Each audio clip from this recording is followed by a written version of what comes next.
Alekseju, zašto tako misliš? Zašto 13 miliona naučnika, a nula rezultata? Pa, vidimo i posmatramo razvoj tehnologija. Da, u nekim oblastima postoji napredak. Ali isti napredak bi trebalo da bude i u drugim oblastima. Biomedicina, energetika, transportne tehnologije, sve vrste, ne samo na putevima, letenje, sve vrste svemirskih, transportne tehnologije, sve to bi takođe trebalo da napreduje i evoluira na potpuno isti način. Ali mi ovo ne vidimo. Ovde postoje i društvene tehnologije, upravo sam se toga setio, odnosno organizacija društva.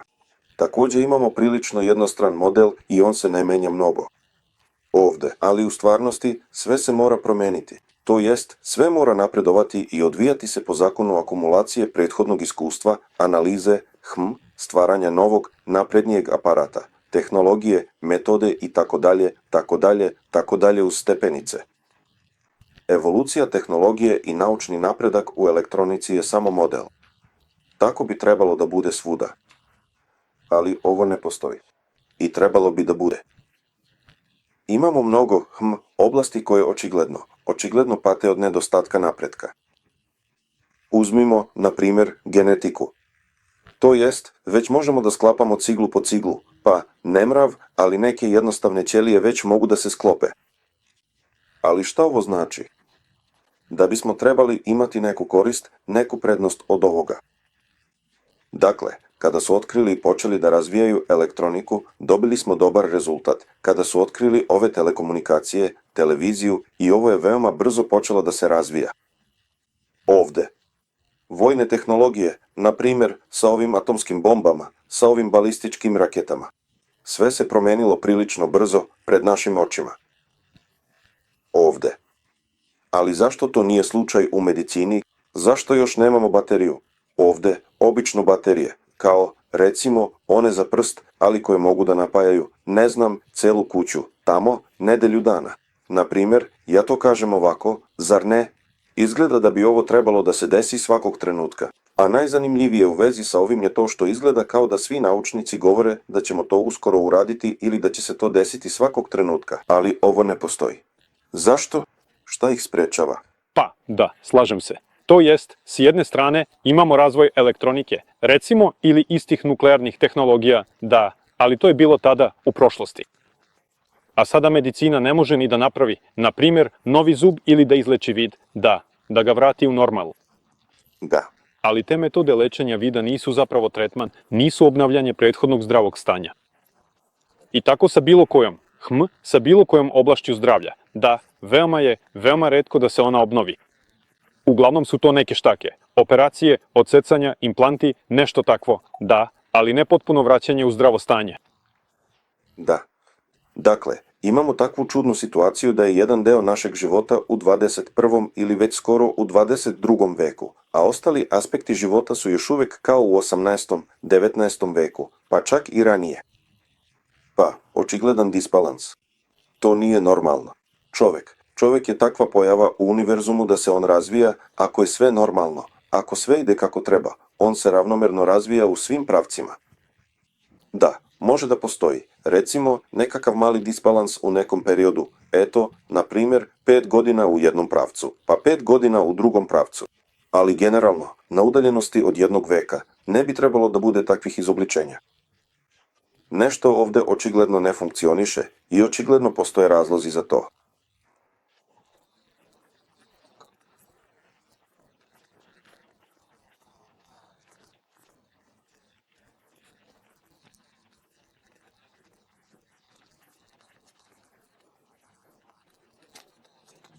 Odnosno, prošlo je pola veka, a kod fantasta oni već lete na Mars, u druge galaksije i još mnogo toga, a mi ne možemo ni da izađemo van Zemlje.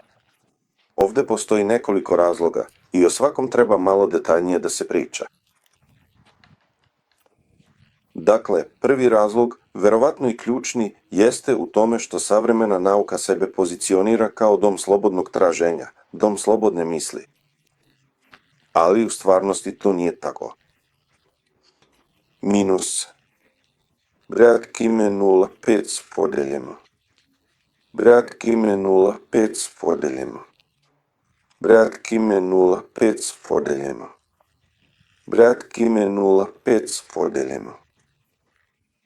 Ona se ne odnosi samo na Nemačku, to je, da kažemo, opšti pristup. Ova škola je potekla iz crkve. Dakle, u suštini, projekat nauka je bio antagonist, stvaran je kao antagonist crkvenom projektu.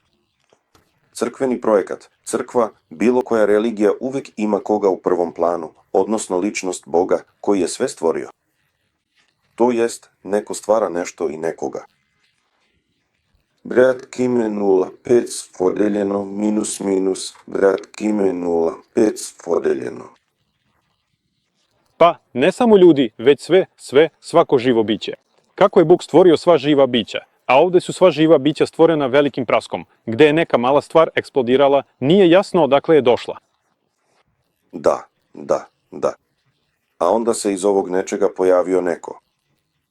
Dakle, primetite, to je paradigma nauke, jer ako budete slušali bilo koji intervju sa bilo kojim naučnikom, kod njih to provejava kao crvena nit.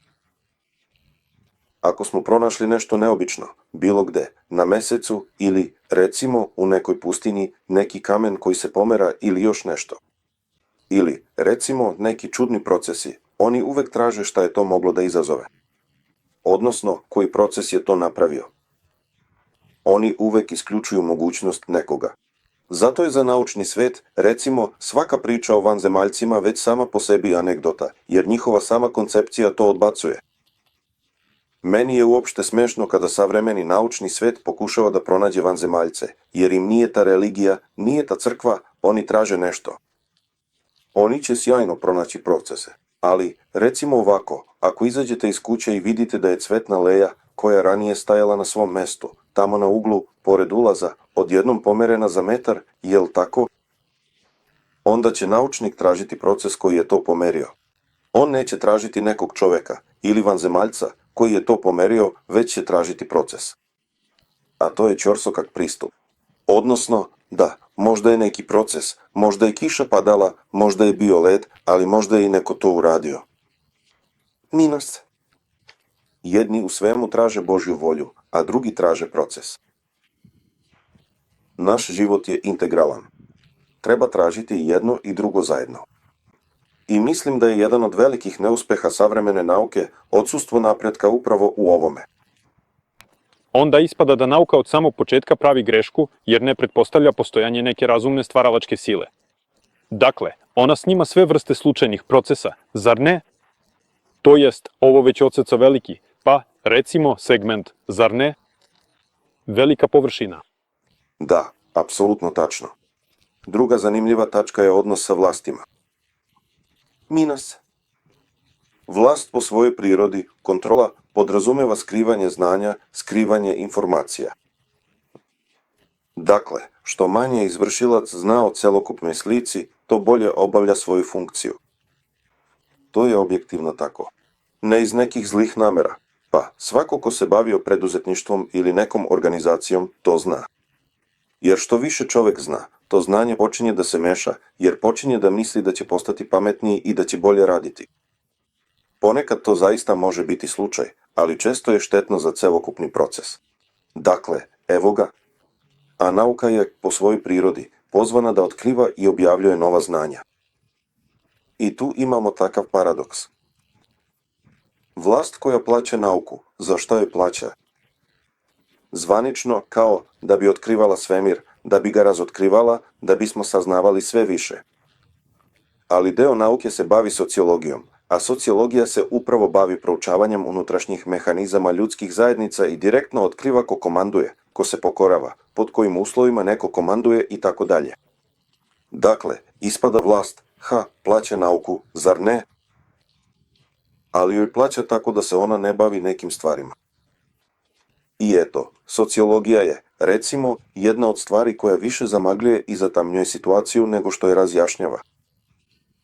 I, nažalost, iste te stvari se dešavaju i prelaze i na druge oblasti.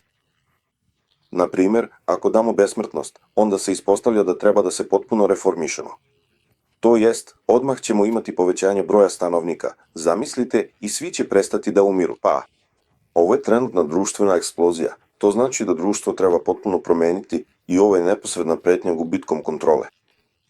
Zamislite samo da imate 10 ljudi pod upravom. Pa dobro, a sutra 10.000. Vau, kako se ova gomila može organizovati? Kako je hraniti? Minus. Pitanja počinju odmah. Eto, znate, postoji jedna dobra fraza u jednoj od naših fantastičnih priča ili romana, bila je takva situacija, opet kao da je to naša navodno bliska budućnost i jedan od naučnika na roštilju sa političarem kaže: a šta ako ja sutra dam supertalasni motor i ljudi se razlete po galaksiji? E to će biti smešno. Sutra su izbori, a nema ko da glasa, svi su se razletali.